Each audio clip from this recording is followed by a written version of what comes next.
Hello दोस्तों, you are welcome R K Z theatre group. R K Z आपके लिए लगातार मोटिवेशनल वीडियोस लेके चलता रहता है और कोशिश करते हैं कि आपको इनसे कुछ सीखने को मिले, क्योंकि जीवन में पॉजिटिव रहना और पॉजिटिव दिखना बहुत ज़रूरी होता है। एक अभिनेता के तौर पर, एक आम इंसान के तौर पर आपका पॉजिटिव होना बहुत ज़रूरी है। नकारात्मक नेगेटिविटीज़ तो हर जगह होती है, लेकिन अगर आप पढ़ते हैं, सुनते हैं अच्छा, तो आप पॉजिटिव रहेंगे।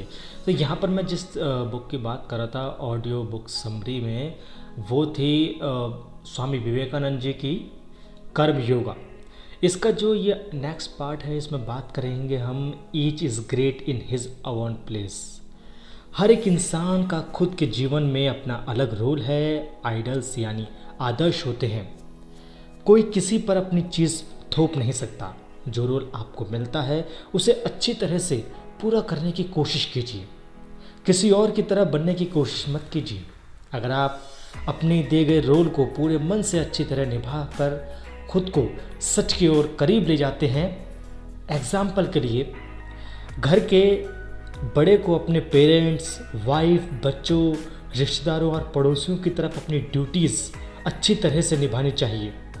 उसे उनकी सभी ज़रूरतों का ध्यान रखना चाहिए और उनकी रक्षा करनी चाहिए। ये उसकी अपनी ड्यूटीज़ हैं। एक सन्यासी को दुनिया पूरी तरह त्याग देनी चाहिए। उसे परिवार या धन दौलत के बारे में नहीं सोचना चाहिए। उसकी ड्यूटी है भगवान की पूजा करना, उनकी सेवा करना, उनके बारे में और भी जानने की कोशिश करना।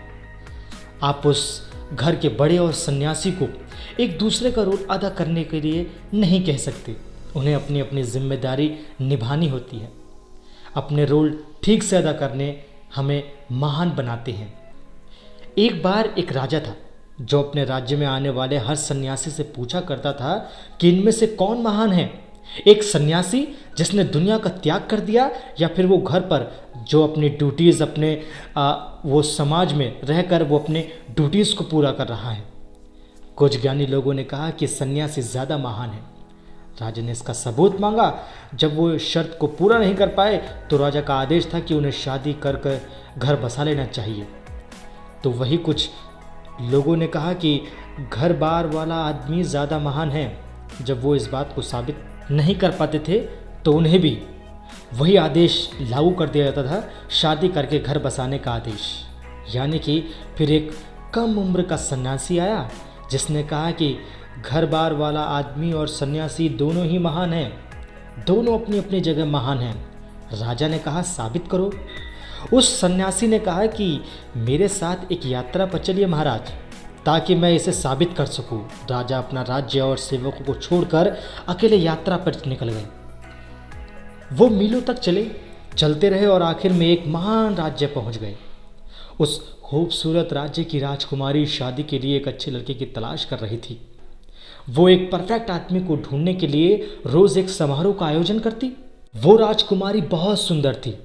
वो जिसे भी पति के रूप में चुनती, उसे समय आने पर उसके साथ राज्य का शासन करने का सौभाग्य मिलता।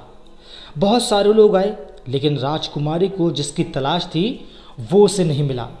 उसने एक एक करके सबको रिजेक्ट कर दिया। फिर एक दिन उसने एक बहुत रूपवान सन्यासी को देखा। वो सन्यासी उस सुंदर राज्य को बस एक नज़र देखने के लिए रुका था, लेकिन राजकुमारी को उससे प्यार हो गया। वो अपने राज सिंहासन से उतरकर उसके पास आई और उसके गले में माला डाल दी, जिसका मतलब है कि उसने सन्यासी को अपने पति के रूप में चुन लिया। वो सन्यासी हक्का बक्का रह गया। उसने माला उतार कर फेंक दी और उसने कहा, यह क्या बकवास है? क्या आपको दिखाई नहीं देता? मैं एक सन्यासी हूँ। मेरे लिए शादी का कोई मतलब नहीं है।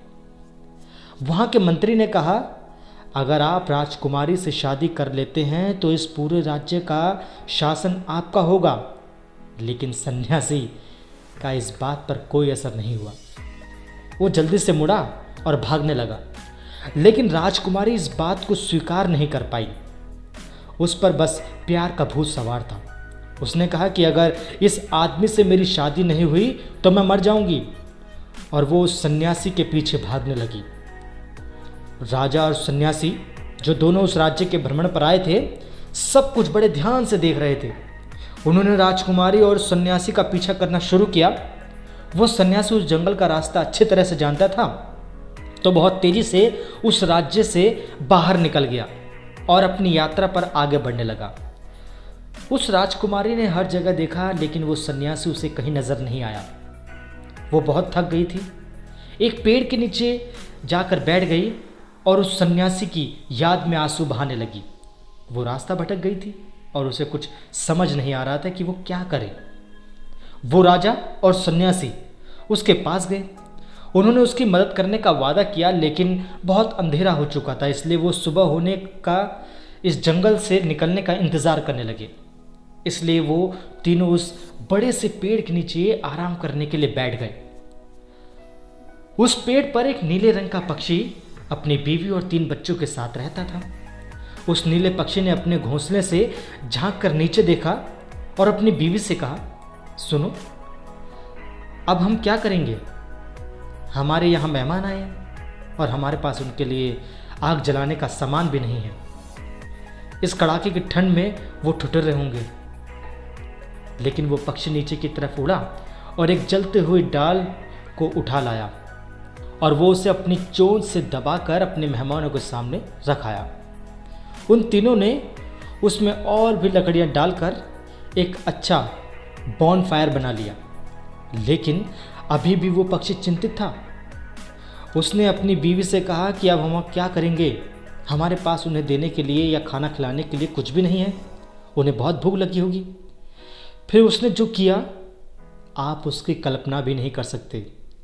उसने खुद को ही उनके सामने पेश कर दिया। वो आग में कूद गया। उन तीनों ने उसे बचाने की बहुत कोशिश की, लेकिन आग ने उसे भून डाला। अब उसकी बीवी ने सोचा, यहाँ तो 3 मेहमान हैं, सिर्फ एक पक्षी काफ़ी नहीं होगा। उसने सोचा कि अपने पति की मदद करना उसकी ड्यूटी है, इसलिए उसने भी आग के सामने छलांग लगा दी।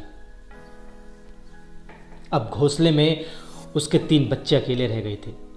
उन्होंने अपने माता पिता को यह सब करते हुए देखा था। वो तीनों इस बात से सहमत थे कि उन्होंने अपने माँ बाप की ड्यूटी को पूरा करना ही होगा। वो तीनों भी आग में कूद पड़े और आग ने उन्हें भी भून दिया। अब वहाँ 5 पके हुए पक्षी थे, लेकिन राजा, सन्यासी और उस राजकुमारी का मन नहीं था। वो भौंचक्का रह गए थे। वो सब देख रहे थे कि पक्षी ने क्या किया। उन तीनों की भूख भी मर चुकी थी। वो बस सुबह होने का इंतज़ार करने लगे। सुबह की पहली किरण निकलते ही उन दोनों ने सबसे पहले राजकुमारी को घर पहुंचाया और वो वापस अपने राज्य और पिता के पास चली गई। अब उस सन्यासी ने राजा को समझाया, हे राजन, आज आपने एक बहुत अच्छा सबक सीखा है। हर इंसान अपनी अपनी जगह पर महान होता है। एक की ड्यूटी किसी दूसरे को देने की कोई ज़रूरत नहीं है। अगर आप दुनिया में रहना चाहते हैं तो आपको उन पक्षियों की तरह होना चाहिए। वो दूसरों की सेवा करने के लिए खुद का बलिदान करने से भी पीछे नहीं हटे, बलिदान करने के लिए भी तैयार थे। अगर आप इस दुनिया के मोह को छोड़ना चाहते हैं तो आपको उस सन्यासी की तरह होना चाहिए। एक सुंदर लड़की और इतने धनवान राज्य का राजा बनने का सुख भी उसे लालच नहीं दे पाया। अपनी ड्यूटी को पूरे मन से कीजिए, तब आप शांत और सुकून से जी पाएंगे और तभी आप भगवान के और करीब पहुंच पाएंगे। तो दोस्तों, कह लीजिए कि एक मोटिवेशनल स्टोरी है। कह लीजिए कि किस तरह से हमें जीवन में आगे बढ़ना चाहिए। एक पॉजिटिव चीज़, अपनी ड्यूटीज़, हमें अपनी ड्यूटी निभानी चाहिए, हमें समझना चाहिए और इस तरह से आगे बढ़ते रहना चाहिए। तो दोस्तों, कैसा लगा आपको video? Please like, share, comment करके जरूर बताइएगा। सब्सक्राइब मैं लास्ट में कहता हूँ, अगर आप नए विजिटर हैं और चैनल पर पहली बार आए हैं तो आप चैनल को सब्सक्राइब जरूर कीजिए। बेल आइकन का बटन से क्लिक करेंगे तो आप अपडेट और लेटेस्ट वीडियो हमारे देखते रहेंगे।